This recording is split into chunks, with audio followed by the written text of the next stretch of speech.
नमस्कार, હું આદર્શ છું. Welcome to Adarsh education society.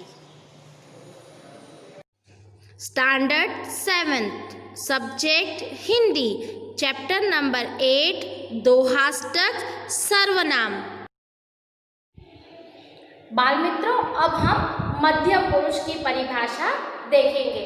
मध्यम पुरुष की परिभाषा में श्रोता अथवा पाठक के लिए जिन सर्वनामों का प्रयोग होता है वे मध्यम पुरुष कहलाते हैं. जैसे तू, तुम, तुमने, तुम्हारा, आप, आपका आदि.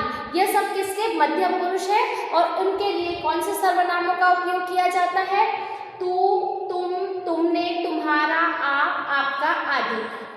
बाल मित्रों, तू शब्द का उपयोग है वह हम अपने से छोटों के लिए करते हैं और तुम शब्द का प्रयोग है वह सर्वनाम का प्रयोग हम किसके लिए करेंगे? हमारे हम उम्र के लिए, मतलब हमारे मित्रों के लिए जो हमारी उम्र का, हम उम्र मतलब जो हमारी उम्र का हो या हमारे साथ पढ़ता हो, तो हम उसके लिए क्या कहेंगे?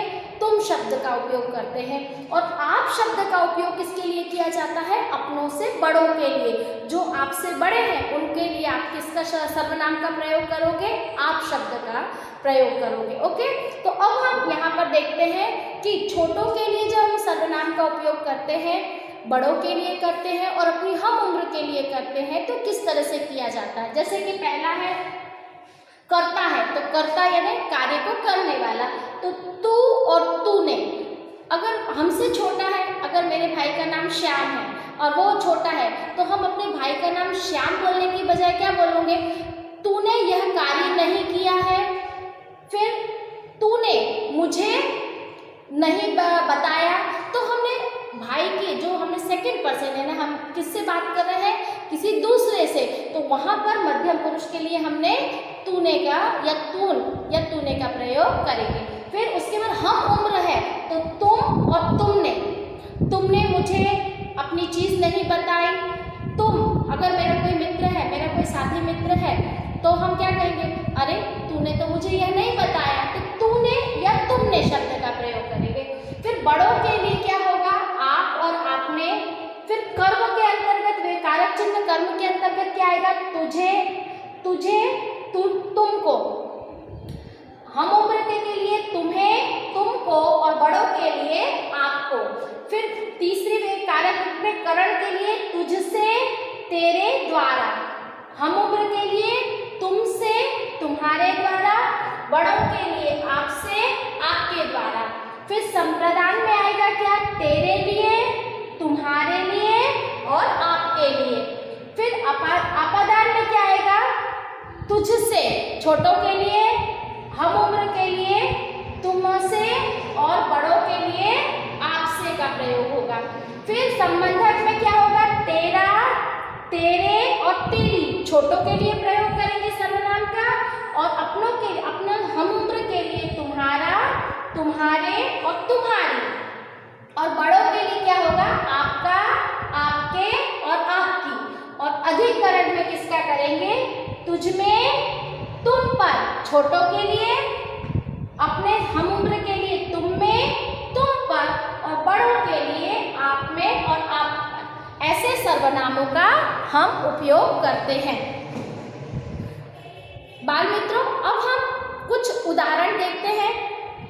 तुम हमेशा सच बोलते हो. तुम हमेशा सच बोलते हो. अगर हम सामने वाले से बात कर रहे हैं, हमारे मित्र से, तो हम क्या बोलेंगे? मित्र, तुम हमेशा सच बोलते हो. फिर दूसरा, अगर हमसे कोई बड़ा व्यक्ति है और हमारे घर आया है, तो हम बोलेंगे कृपया आप बैठिए. हमें उन्हें बैठने के लिए कहना, तो हम क्या कहेंगे? कृपया आप यहाँ बैठिए. फिर उसके बाद छोटा है, तुझे बस खेलने की ही पड़ी रहती है. अगर कोई व्यक्ति, छोटा सा बच्चा है, वो आए और उससे वो बोले कि मुझे खेलने जाना है, तो हम क्या बोलेंगे? तुझे तो बस खेलने की ही पड़ी रहती. तब हम क्या, कौन से सर्वनाम का उपयोग करते हैं? तुझे का उपयोग करते हैं. उसके बाद है तुम्हें परीक्षा में पहले, तुमने परीक्षा में पहले से पूरी तैयारी कर ली है, या तुम्हें परीक्षा से पहले पूर्व तैयारी कर लेनी चाहिए. तो हमने क्या? तुम्हें, मतलब हम क्या करना है, हमें हमारे मित्र के लिए उपयोग किया है जो हमारी हम उम्र का है। फिर उसके बाद आपको चाय चाहिए या कॉफ़ी, अगर हमारे घर कोई आता है तो हम उनसे क्या पूछते हैं कि आपको चाय चाहिए या कॉफ़ी चाहिए है। फिर मुझे तुम पर पूरा विश्वास है, मुझे तुम पर, यदि कोई छोटा है तो हम क्या बोलेंगे, हाँ मुझे तुम पर पूरा विश्वास है कि तुम यह कार्य नहीं कर सकते हो। फिर यह घड़ी मैं आपके लिए लाया हूँ, क्या है, यह घड़ी मैं आपके लिए है या आपके लिए लाया हूँ। तो बाल मित्रों, उत्तम पुरुष में किस तरह से सर्वनामों का उपयोग किया जाता है और मध्यम पुरुष में किस तरह से सर्वनामों का उपयोग किया जाता है, इसका उपयोग हम सीख चुके हैं, यानी सीख चुके मतलब इस वीडियो में हमने इसका उपयोग सीखा है। बाल मित्रों, अब हम अन्य पुरुष के बारे में देखते हैं। अन्य पुरुष में कौन से सर्वनामों का एकवचन में और बहुवचन में उपयोग होता है।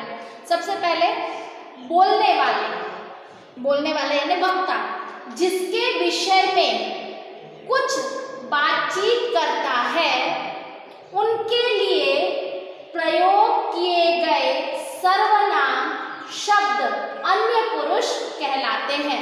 वक्ता, बोलने वाला यानी वक्ता, वक्ता जब जिसके विषय में, किसमें, जिसके विषय में कुछ बातचीत करता है या उसके विषय में कुछ बोलता है, तो उनके लिए प्रयोग किए गए सर्वनाम शब्द है वो अन्य पुरुष कहलाते हैं। जैसे कि वह, वे, उसका, उनका, उसने, यह, ये आदि।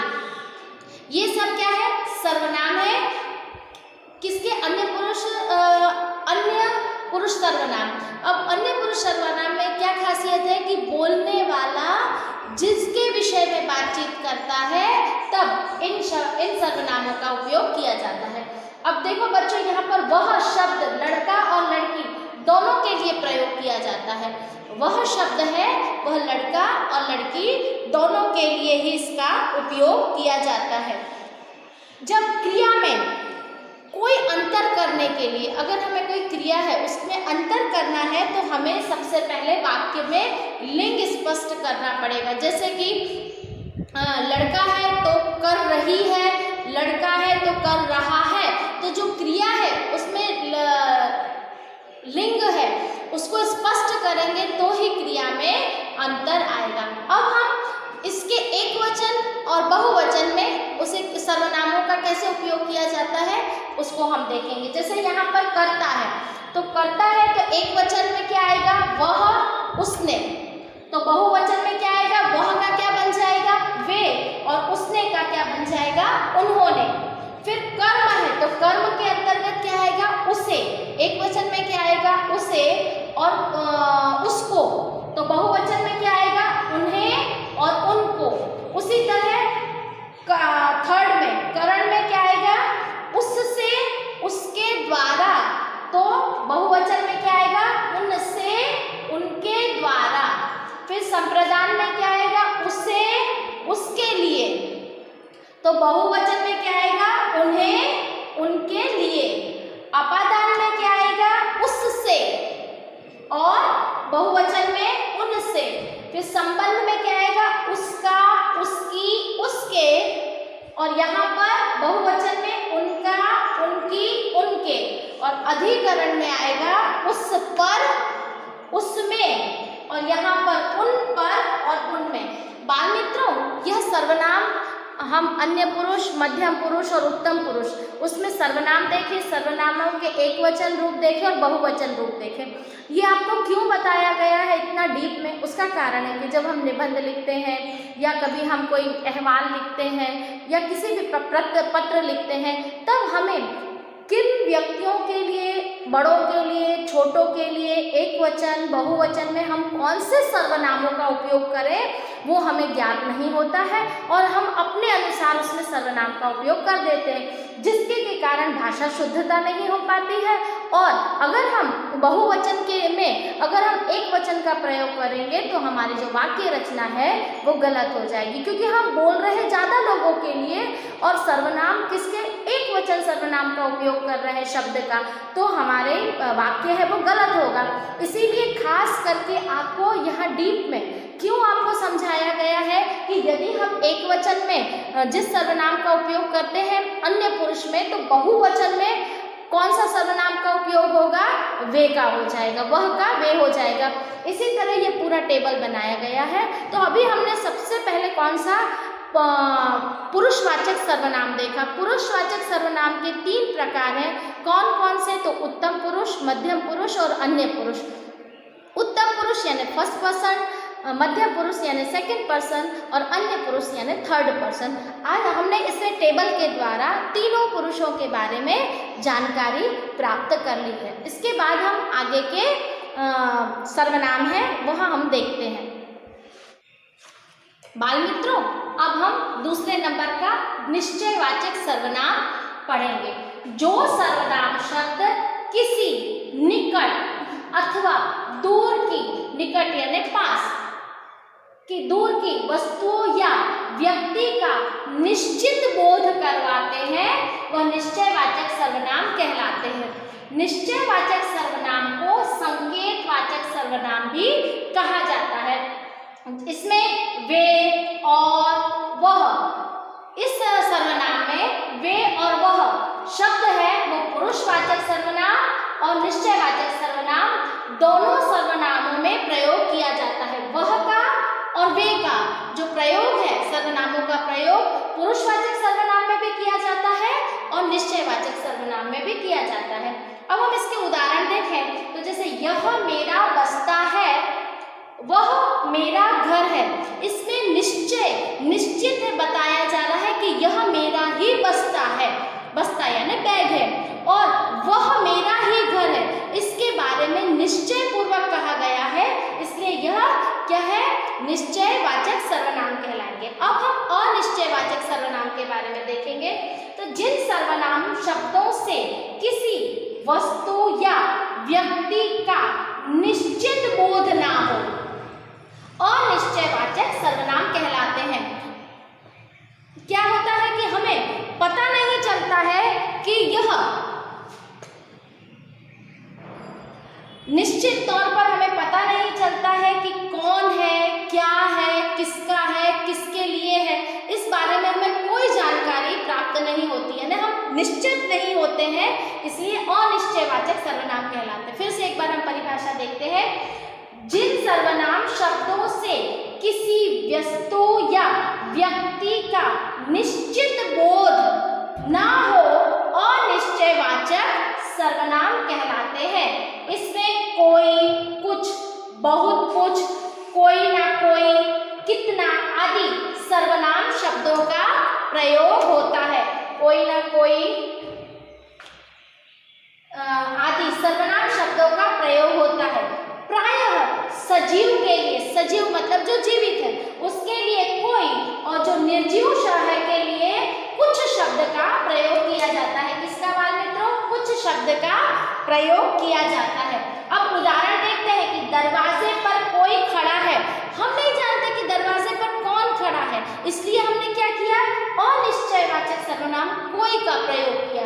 फिर वहां कितना कूड़ा पड़ा है, अर्थात यहाँ पर देखिए वहां कितना कूड़ा पड़ा है, यानी हम नहीं जानते वहां पर कितना कचरा पड़ा हुआ, कूड़ा यानी कचरा पड़ा है, तो उसके लिए हमने किसने? अनिश्चयवाचक सर्वनाम का प्रयोग किया। Thank you for joining us.